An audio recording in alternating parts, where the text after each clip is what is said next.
skor kira-kira 10 sampai 15 menit. Ya, sidang saya skor.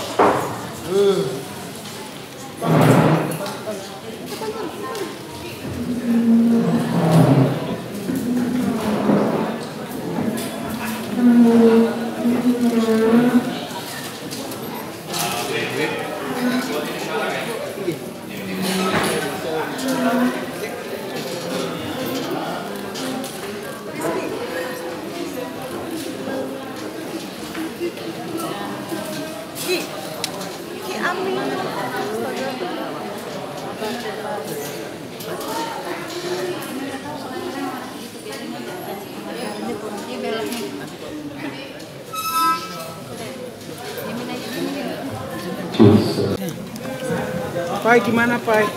Pai, boleh sedikit Pai? Belum bisa dijawab, Pai, boleh aja Pai? Kasih jalan. Istri saya. Pai, gimana Pai? Kasih jalan. Ayo. Kasih jalan, Pak. Ayo bikin istri. Biar dia tenang. Burgut dan nih. Maaf ya teman-teman, maaf ya. Udah, lepas. Kalem. Kalem.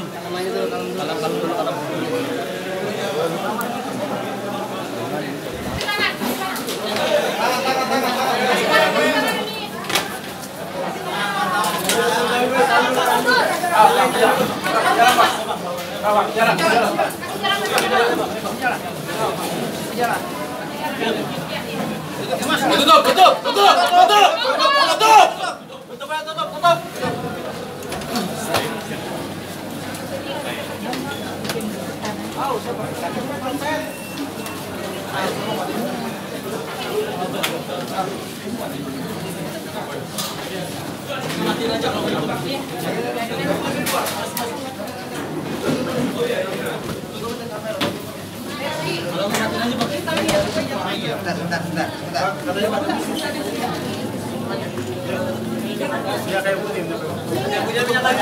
Ini Pak, itu mana minyak putih. Ini adanya Blaster. Kasih. Hidungnya. Bergetar aja ya sudah. Semua. Ini udah pagi 6 dulu udah tadi. Jiwa tuh bener gue rasa. Nggak kuat 4 pengacara loh. 4 pengacara nggak ada yang satu pun punya hati nurani.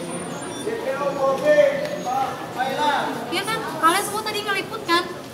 Satu pun nggak ada yang punya hati nurani loh. Mereka ngomongin organ intim. Bener nggak datang ke rumah sakit, ke dokter kulit buat sakit organ intim, obatnya mana, obatnya ada dan lain-lain. Dia menyudutkan terus dan virus harus mengakui kata-kata mereka. Kan itu menyudutkan kan?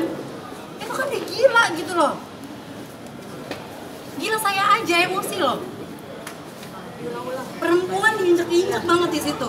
Saya emosi loh. Melihat anak begitu Mbak, gimana Mbak? Mereka punya anak, punya istri loh. Apa mereka nggak mikir ya anak istri gue kalau digituin sama orang gimana? Sedangkan virus merasa terinjak-injak harga dirinya soal itu. Virus bilang saya merasa tertekan. Saya merasa tertekan, saya disudutin katanya. Memang persidangannya adalah pada hari ini kan meminta keterangan daripada virus, ya. Dan kalau kita lihat tadi itu bahwa virus sudah berusaha untuk memberikan keterangan sebenar-benarnya seperti apa yang dia ketahui. Memang sedikit ada tekanan yang dirasakan oleh virus karena ada beberapa pertanyaan yang menurut virus dari kuasa hukum terdakwa itu yang terlalu menyudutkan dia sebagai korban, ya, dan diulang-ulang terus, ya. Jadi wajar kalau misalnya kemudian virus merasa ada tekanan dan akhirnya teman-teman lihat sendiri dia akhirnya sampai pingsan. Nah, tapi saya perlu jelaskan dan perlu luruskan, perkara ini adalah perkara terkait dengan masalah Undang-Undang Informasi Transaksi Elektronik, ya, yang isinya adalah barang siapa yang mendistribusikan sehingga dapat diaksesnya suatu informasi yang ada unsur kesusilaan dan pencemaran nama baik, maka dihukum. Itulah kira-kira konteksnya. Jadi tidak bicara mengenai masalah kebenaran isi kontennya, ya. Sementara tadi pertanyaan itu kan lebih kepada hal-hal yang berbau organ intim, ya. Itu sebenarnya tidak perlu terlalu dipertanyakan karena kebenarannya itu benar atau tidak benar pun itu tidak menjadi persoalan, karena yang paling penting adalah patut diduga telah terjadi pendistribusian suatu informasi sehingga dapat diaksesnya informasi tersebut oleh semua orang sampai viral yang menimbulkan orang merasa nama baik ini tercemar. Ya, jadi itu yang paling penting. Nah, sementara kuasa hukum tadi terlihat bahwa memang mereka terlalu mengejar kepada hal seperti itu, mengulang-ulang mengenai hal seperti itu, termasuk di mana dibuatnya, di mana diuploadnya, di mana di akunnya yang memang itu di luar pengetahuan daripada virus. Sampai laptopnya ditanyain. Sampai laptopnya ditanyain, komputer ditanyain. Jadi ini yang menurut kami memang di luar daripada konteks persoalan. Hukum formil juga dipertanyakan, itu harus sudah selesai di eksepsi kemarin. Ini bicara masalah hukum materialnya, pembuktian tentang distribusinya, pembuktian tentang dapat diaksesnya, pembuktian tentang viralnya. Jadi itu yang menurut pendapat kami, tapi kalaupun memang misalnya itu ditanyakan, itu adalah hak, tapi seharusnya melihat bahwa saksi hari ini adalah saksi korban, bukan tersangka, bukan terdakwa. Pertanyaannya harusnya bisa lebih bijak lagi, yang tidak memberikan tekanan kepada virus. Ya ini pasti keberatan dong keluarganya, karena artinya itu pertanyaan-pertanyaan itu tidak signifikan dengan konteks perkaranya. Yang nggak perlu dipertanyakan, dipertanyakan. Jadi bisa-bisa keluarga berpikir bahwa ini pertanyaannya memang sengaja ingin memberikan tekanan, ingin mempermalukan virus dalam persidangan. Nah, tapi itu teman-teman juga bisa lihat bagaimana dalam persidangan. Teman-teman bisa menilai lah semua. Alhamdulillah lega, aku bicara sejujur-jujurnya. Semoga apa yang lakuin ini bisa diproses sama hakim, karena aku akan menyerahkan semuanya pada majelis hakim. Kita mohon keadilan buat istri saya. Bukti-bukti semua udah jelas, kita udah bersaksi di sini, dan insya Allah kita nggak pernah takut. Sebenarnya aku nggak emosi sih, cuma gemes aja ngelihatnya, lucu. Itu saya biasa aja sih, malah lucu aja tiba-tiba dia menyangkal, padahal teman-teman sendiri tahu dia ngomong seperti apa. Masyarakat Indonesia tahu, masyarakat Indonesia pintar nggak bodoh, insya Allah. Damai. Ada buktinya, semua udah jelas, insya Allah ya Bang ya. Nanti kita akan serahkan semua ini ke pengadilan, ke Pak Jaksa semua, biar diproses. Kenapa? Karena di sini istri saya yang benar, istri saya korban. Buat apa saya bohong? Buat apa saya ngelebih-lebihin perkara? Toh saya yang disakiti adalah istri saya. Biasanya yang berbohong itu kan yang berbuat salah, benar nggak? Supaya apa? Supaya tidak dihukum. Jadi saya tidak perlu berbohong. Nanti akan kita, biar lebih enak maksudnya, biar nggak jadi salah paham juga, kita akan buka ini di pengadilan. Insya Allah biar Pak Jaksa yang memproses ini, diserahkan kepada majelis hakim. Insya Allah semuanya udah jelas. Itu sesuatu yang menurut saya tidak baik ya. Pertanyaannya apa, kasusnya apa, tapi disudutkannya ke arah mana. Cuma pengen membongkar psikologis istri saya aja. Udah wajar dong kalau misalnya istri saya nangis. Wajar dong kalau misalnya seorang perempuan saya tanya, kalau dicecar kayak gitu apa yang kalian rasain? Istri kalian, anak kalian, perempuan kalau dicecar kayak gitu tidak sesuai dengan konteks. Udah gitu pengacara tersebut saya dengar arahnya ke arah organ intim, organ intim. Kenapa doyan banget sama organ intim? Alhamdulillah, Masya Allah. Keluarga sayang sama virus, teman-teman sayang sama virus, masyarakat sayang sama virus. Orang yang benar pasti akan membela yang benar. Itu sudah pasti, harga mati. Dalam Islam pun, ajaran agama manapun, gak cuma Islam, tidak diperbolehkan menyakiti orang lain. Dalam ajaran manapun diharuskan membela yang benar, itu sudah harga mati. Orang yang membela kebenaran kita bisa sebut pahlawan. Lalu apa orang yang membela yang salah? Saya shock karena dia disebutkan dengan pertanyaan yang tidak ada hubungannya sama sekali dengan pengadilan. Itu cuma permainan, maaf, mungkin dari penegak hukum yang ingin mengadak-ngaduk aja, atau pengacara yang cuma pengen mengadak-ngaduk perasaan istri saya, nanyain sesuatu yang nggak jelas asal usulnya untuk apa dan nggak sesuai konteks. Alhamdulillah kita bahagia akhirnya dari sekian lama kita dengan dengan virus dan Sony ya. Ini adalah suatu awal yang baik gitu ya. Dan dari persidangan hari ini bagi saya dan Ray kita juga bahagia karena banyak sekali fakta-fakta yang mulai terungkap dan terlihat gitu. Jadi pemikiran orang itu nanti nggak sesat lah ujung-ujungnya, karena kemarin itu opini itu sudah digiring terlalu besar, sangat menyudutkan pihak kita sekali. Tapi hari ini dari sidang saksi pertama saja kita sudah bisa melihat bahwa banyak hal-hal fakta-fakta yang terungkap yang menurut saya tidak sesesat yang lalu gitu. Untuk itu belum pernah saya menyuruh siapapun atau memerintahkan siapapun untuk melakukan perdamaian kepada pihak pelapor, sama sekali belum pernah gitu. Itu memang belum tidak pernah ada. Dan pengacara yang memang benar-benar saya tunjuk sampai di persidangan ini hanya Bang Lihat Udah. Sesuai dengan apa yang sudah dibicarakan, saya tanggapi seperti apa. Dan dikatakan ini tim saya tidak pernah menggantikan. Tim itu di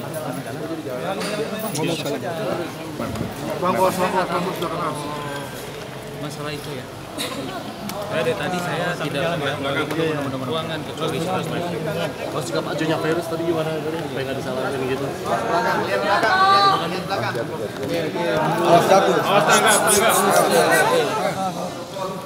Gali gimana ngeliat virus sampai tertekan hingga pingsan? Saya nggak tahu, saya nggak melihat kejadian. Tanggapannya? Saya kan nggak melihat, saya nggak kesana. Untuk itu masa penilaian itu bukan saya yang bisa menjawab. Nanti biar.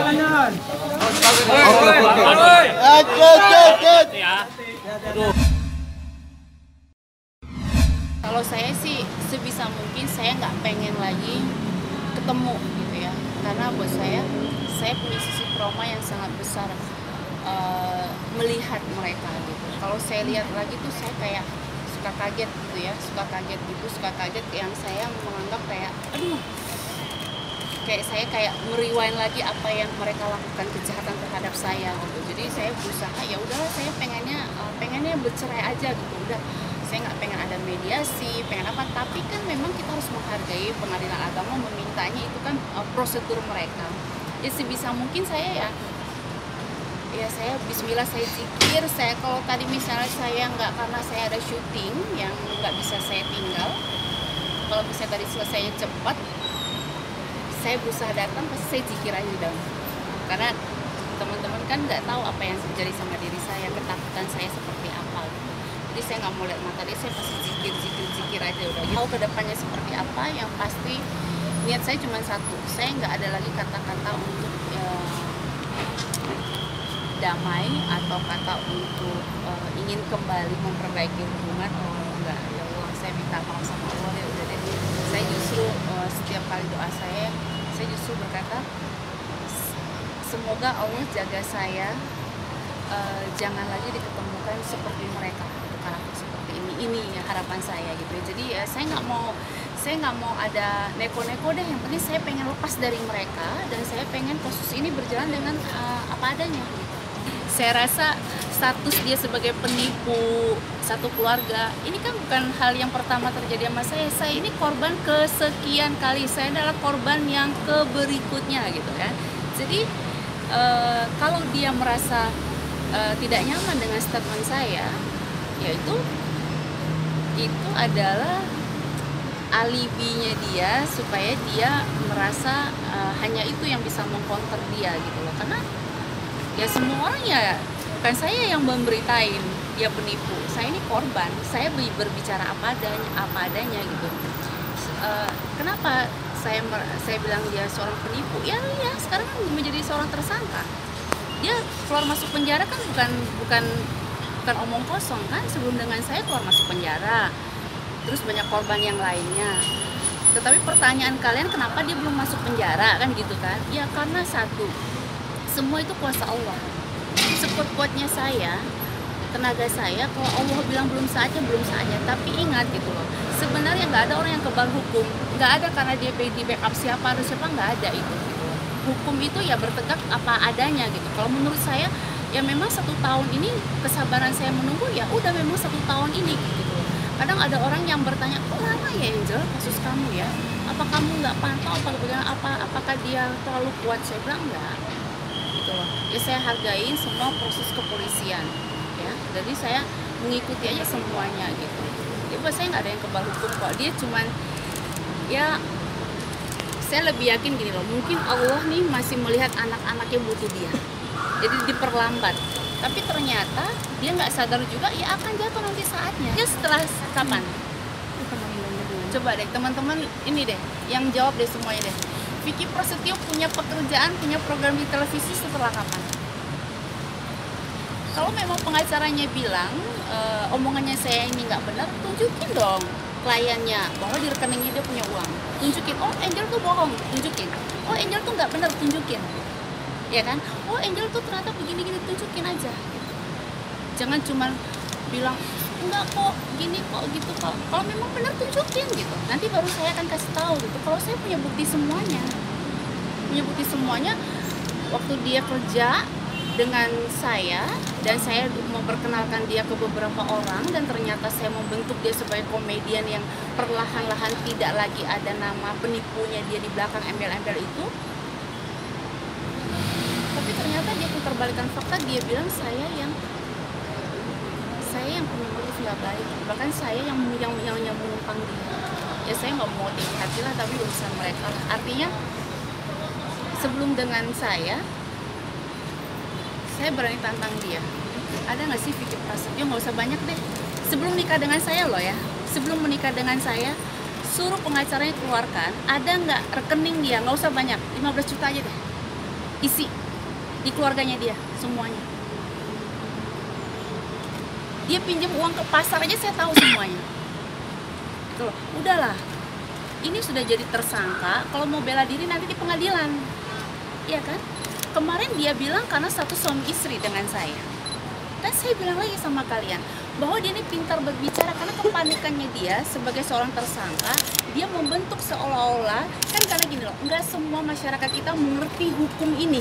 Sehingga dia berbicara, oh kemarin saya nggak ditahan itu karena status saya sebagai suami istri, jadi saya nggak bersalah sebenarnya. Saya mau apain aja Angel Elga itu hak saya karena saya ini adalah suaminya dia. Tapi dia ini kan ngomong nih kepanikannya dia sehingga dia membentuk opini seolah-olah dia ini nggak bersalah. Jangan salah, kemarin dia nggak ditahan itu karena masih proses panggilan pertama. Ini masih ada proses panggilan kedua, yang ketiga. Jadi kita hargai kepolisian. Nanti masih ada juga sidang nanti di jaksa. Iya kan? Ya lillahi ta'ala ya, aku nafkahin hasil keringat aku di Ramadan, cash ratusan juta yang aku kasihin. Terus sering kok dia mau ulang tahun baru, dia nenteng 300 juta cash, tanya dia. Masih ingat, mbak mau malam tahun baru, ulang tahunnya dia nenteng 300 juta cash ya, bawa nginep di hotel Mercure. Itu aku kasih keringat aku. Banyak sih, maksudnya gak mungkin lah berapa, ya belum lagi yang kalau artis kan Ramadan lumayan tuh angkanya. Ya dia belanja, dia apa gitu, kayak beliin celana, aku suka lihat. Iya celana aja aku beli, iya uangnya kan dari aku gitu loh, jadi memang dia yang beliin gitu. Ini demi Allah ya, aku jangan dapat rezeki lagi seumur hidup aku berkarir di entertainment. Wallahi tallahi billahi, wallahi kalau aku sampai bohong, maksudnya aku yang kasih nafkah, dia belanjain gitu, bukannya berarti aku dibeliin sampai. Masa sih orang sih menderita sebegitu yang dia ceritain banget gitu loh, masuk rumah nggak punya uang, atau kalau mau nyari, kalau mau makan minta ke pasar. Aku kalau lagi baca komen gitu kadang-kadang ya dia kesel, maksudnya terserah lah apapun, cuma jadinya jadi berbalik lucu gitu loh, jadi berbalik ketawa gitu kan, kayak apa aja gitu kan. Kasihan anak-anak aku nonton berita, mama aku nonton berita gitu kan, maksudnya apa yang mau digugat. Ini kan ada kuasa hukum aku, nggak ada tuh kita membicarakan gonok ini apa sih, semuanya juga masih KPR kok, baik milik aku ataupun miliknya Angel, semua tuh masih KPR-an gitu. Jadi apa yang mau digugat orang masih milik pihak ketiga kok. Kita itu kan tidak ada pemisahan harta sih, ini yang kita harus urut juga. Tidak pernah ada perjanjian pranikah yang menyatakan kalau harta dia harta aku, sebenarnya enggak, semua sama-sama kan. Kita juga bukan artis yang seperti apa gitu, ya sederhana biasa aja ya, ada apartemen, ada rumah, ada apa, semuanya masih KPR semua, belum ada satupun yang ya kendaraan adalah beberapa yang udah lunas, tapi kan maksudnya nilainya juga nggak yang sampai fantastis banget, makanya kendaraan dipakai biasa anak-anak sekolah atau apa. Jadi nggak ada, sekali lagi maksudnya diperdebatkan ini kan dilakukan sama-sama sadar, itu kan di masjid ya, maksudnya ya kita ijab kabul, nikahnya bukan umpet-umpetan, bahkan sempat kesirep lah istilahnya. Ya ditayangin lah di beberapa stasiun TV kan, kita live, terus saat kita berkomunikasi, saat kita berumah tangga ya kita menjalankan juga bahagianya sama-sama, sukacitanya sama-sama gitu. Jadi nggak ada unsur-unsur kayak ya melet ataupun kayak kesannya guna-guna atau apapun, nggak ada orang. Ya kita kalau memiliki ya keyakinan terhadap apa yang kita yakini harusnya bisa aja. Sebelum ke tingkat persidangan, ayo dimufakatkan, dimusyawarahkan, siapa tahu ada win-win solution apa gitu. Dan dengan aku nggak datang berarti aku menyatakan diwakilkan dengan kuasa hukum aku bahwa ya udah memang siap untuk kita segera bisa gitu loh. Kalau memang putusannya pun harus misalkan bulan-bulan depan, ya aku tidak akan lagi misalkan memperpanjang dengan menggugat balik dengan tidak terima putusan gitu kan. Bisa aja tuh sampai pengadilan tinggi terus kan ada orang yang pisahnya sampai 7 tahun berapa tahun kan karena belum menemukan kesepakatan. Kalau aku sih secara pribadi udah mau pisah aja ya sama.